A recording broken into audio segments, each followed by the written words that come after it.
bienvenue dans cette nouvelle semaine. On est lundi matin, il est 4h40 du matin. On va au boulot. Faut que ce soit parti à 5h10, donc 30 minutes grand max que j'ai ici. Cette semaine, on est sur 12 règles sur une vie. Je suis pour l'instant à la règle 4 et je vais vous faire un petit compte rendu dans la semaine sur les 3 autres règles, ce que j'en tire. Peu importe qui vous soyez, Jordan Peterson, 12 règles pour une vie. Il n'existe pas en français, je crois, donc il faut le lire en anglais. C'est pas grave, vous allez survivre, lisez ça. Aussi, je commence à prendre un peu plus au sérieux le fait d'écrire dans un journal, donc voilà mon journal. J'ai commencé ce week-end pour de vrai. J'ai regardé aussi une vidéo sur comment écrire dans un journal. Je vous la mets en description parce qu'elle est très sympathique. Encore une fois, désolé, c'est en anglais, mais c'est de quelqu'un où écrire dans un journal, en fait, c'est la sortie de la drogue. Et c'est super intéressant. Donc je vous conseille très fortement cette vidéo. Je la mettrai en description. Et puis voilà. On va aller au boulot.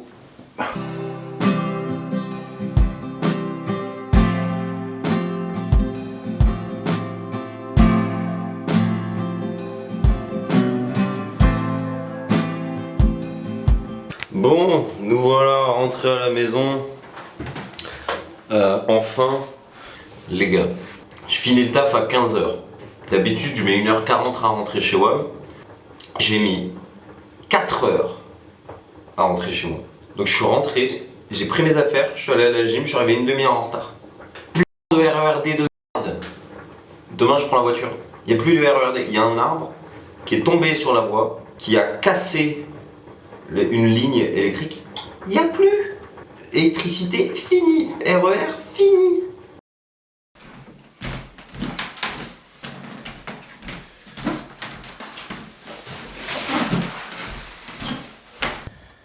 Bon, on va y aller, il est 6h. Une fois à peu près 45 minutes pour être à l'heure, peut-être un peu plus. Vu que je sais pas trop, je préfère prendre un petit peu d'avance. Puis il faut qu'on trouve de l'essence aussi. Ça va être un challenge. Voilà, bon. Allez, j'y vais. Hein. Bah, je suis enfin rentré, il est 17h.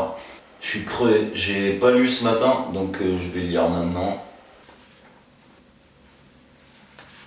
Alors, pour commencer sur cette première règle, quand tu ouvres le livre, tu es confronté à une phrase: une meilleure posture, le dos droit et les épaules en arrière. Règle numéro 1, mets-toi droit.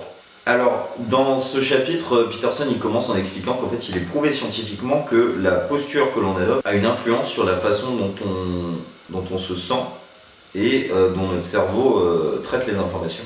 Donc ça aurait, selon ce qu'il dit, une influence sur notre vision de nous-mêmes. On se sent moins défaitiste, moins abattu, on se sent mieux quand même quand on est droit que quand on est tout recroquevillé sur nous-mêmes. Donc ça c'est très intéressant. Mais la posture, au-delà d'être quelque chose de positif pour nous, c'est aussi un impact positif sur la vision que les gens ont de nous. Et Peterson, sur tout ce chapitre, il utilise les homards. Il utilise vraiment les homards, c'est-à-dire que, en fait, les homards auraient de très grandes similitudes caractérielles avec nous les humains. Par exemple, un exemple qu'il utilise, lors de guerres de territoire, les homards ils vont se battre. Alors il y a plusieurs étapes, il les explique très bien dans le livre, je vais pas repasser dessus. Un truc qui est très important, c'est qu'un homard qui a perdu une bataille aura donc une image de lui-même négative, il devient défaitiste et il sera donc rebattu par d'autres homards par la suite, si lui-même ne change pas cette vision qu'il a de lui. Et donc avoir une meilleure posture, en fait, c'est cette première étape pour ne plus être ce homard défaitiste. C'est le premier truc. Lorsqu'on est recroquevillé sur nous-mêmes, on paraît faible et on le pense aussi. C'est dans notre tête, mais c'est aussi, les gens le voient. Ça nous rend vulnérables. Et donc on devient ce homard abattu. Et donc c'est important de se battre contre ça et de ne plus être ce homard abattu. Règle numéro 2, traite-toi comme quelqu'un que tu devrais soigner. Je ne sais pas si vous avez réalisé, mais on a tendance beaucoup à mieux traiter les autres qu'on se traite nous-mêmes. On va plus prendre soin des autres que de nous. Et donc, pour commencer, Peterson, il va nous décrire l'importance, en fait, de vivre à la fois dans le chaos et à la fois dans l'ordre. Bah, le chaos, en fait, c'est l'inconnu. Le chaos, c'est sortir de sa zone de confort. Et l'ordre, qu'est-ce que c'est? L'ordre, bah, c'est le connu. C'est une route fine. C'est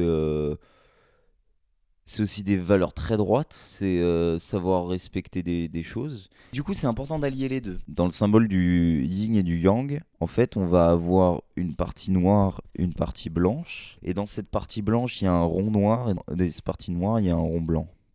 En fait, qu'est-ce que ça veut dire? Ça veut dire que dans tout ordre, il doit y avoir du chaos. Dans tout chaos, il doit y avoir de l'ordre. Voilà, on est mercredi, milieu de la première semaine, et là on va y aller. J'espère que pour l'instant vous kiffez la vidéo. Let's go la voiture! Nous, on a une conscience, une capacité d'introspection qui est super importante, mais qu'il faudra dompter. Parce qu'on ne peut pas toujours se critiquer, c'est pas sain. Il faut apprendre à mieux se traiter. Et comment on se traite mieux? Ben déjà, il faut savoir qu'en tant qu'homme, avec un grand H, on a cette grande capacité de créer de l'ordre à partir du chaos. Mais on a la possibilité de le faire l'inverse. Ou alors même pire, de prendre le chaos et d'en faire encore plus de chaos. Mais donc, pour se respecter, qu'est-ce qu'il faut faire? Se respecter, il faut chercher non pas seulement à se respecter soi, il faut chercher à respecter les autres, respecter le monde en lui-même, et en fait, d'être responsable envers soi-même.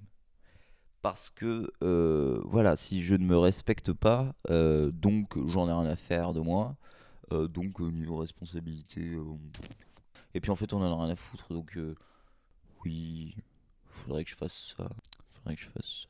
Et j'en suis coupable, mais des milliers de fois, et tous les jours. Parce que je ne me respecte pas et parce que je ne suis pas responsable envers moi-même et mon environnement, et c'est quelque chose sur lequel je travaille. Voilà. Donc soyez responsable. Respectez-vous, respectez les autres, leurs opinions, leurs idées, etc. Mais sans respect pour les autres, il n'y a pas de respect pour nous-mêmes. Sans respect pour le monde, il n'y a pas de respect pour nous-mêmes. Si vous galérez à vous réveiller, vous cherchez sur votre truc pour télécharger les applications, App Store, Play Store, barcode alarme ou Alarmy. Il y a une collègue au travail qui utilise Alarmy, qui est pas mal. Et en gros, vous avez la possibilité d'avoir une alarme avec un bip infâme qui va vous forcer à aller dans une pièce, prendre une photo ou scanner quelque chose. Par exemple, j'ai foutu un code barre sur ma presse à café. Je me lève le matin et je vais scanner ma presse à café. Et là seulement, le réveil s'éteint. Il n'y a aucune autre façon de l'éteindre. Alors je recommande. Parce que du coup, j'ai pas raté de me lever. Peut-être je vais traîner 1-2 minutes. Mais c'est tellement horrible comme son que je suis obligé de me lever.